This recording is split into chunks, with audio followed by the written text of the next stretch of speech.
Le Conseil des ministres pour cette semaine s'est tenu ce vendredi. Présidé par le président du Faso, plusieurs rapports ont été adoptés et des décisions prises pour le développement socio-économique du Burkina Faso. Comme grande décision, le Conseil a adopté 2 rapports. Le premier est relatif à la hausse de la mobilisation des ressources internes et le second portant l'institution d'une immersion patriotique pour les élèves admis aux examens. Le point avec Ahadi Sandamba. Désormais, tout élève admis au BEPC, au CAP et au bac effectuera une immersion patriotique obligatoire. Ainsi en a décidé ce Conseil des ministres. L'immersion patriotique obligatoire consiste à une formation physique, théorique et sportive pour inculquer aux élèves des valeurs civiques et patriotiques ainsi que des réflexes d'autodéfense. Une mesure qui s'inscrit en droite ligne de l'initiative présidentielle pour une éducation de qualité pour tous. L'initiative qui prévoit en sa composante 7 l'organisation de la discipline scolaire et de la propriété des établissements. L'immersion patriotique obligatoire pour les élèves admis aux examens scolaires vise à contribuer à la construction de modèles de citoyens et de patriotes qui impacteront positivement la vie de la nation, ce dans le cadre du processus de refondation de la société burkinabé, du développement et de la consolidation de la fibre patriotique.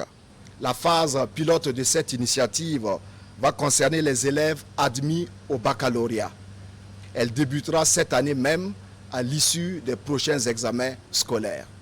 La durée de cette immersion et les différentes modalités seront précisées donc par un arrêté. Le Conseil des ministres a également examiné et adopté des documents de programmation budgétaire économique pluriannuelle 2026-2028.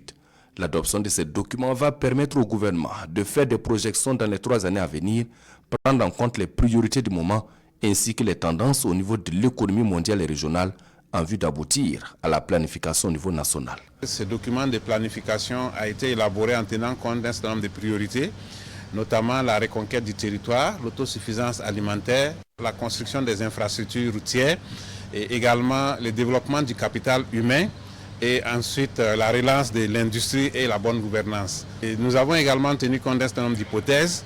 La conjoncture est plutôt favorable parce que nous avons un cours de l'or qui est à un niveau très élevé. Nous avons un cours du pétrole qui est en train de baisser, qui nous permet donc de maîtriser nos importations. Nous avons également un cours du dollar qui est à un niveau assez acceptable. Donc au regard de tous ces indicateurs, nous pensons qu'en termes de programmation, les indicateurs sont plutôt optimistes. Et l'un des points sur lesquels le Burkina Faso doit encore fournir plus d'efforts, c'est au niveau de la mobilisation des ressources, indique le ministre Aboubakar Nakanabo. Nous pouvons dire que la mobilisation des ressources présente une très bonne tendance.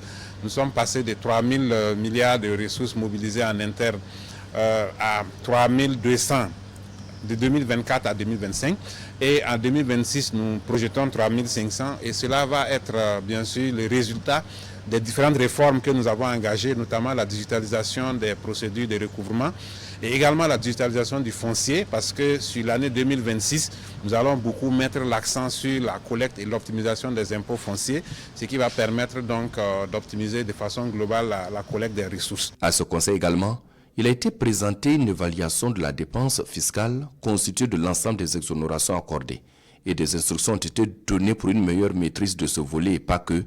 Il faut faire en sorte que les dépenses fiscales soient significativement réduites afin d'optimiser davantage la collecte des ressources. D'ores et déjà, annonce le ministre Nakanabo, le budget 2026 sera élaboré sur la base de ces documents de planification.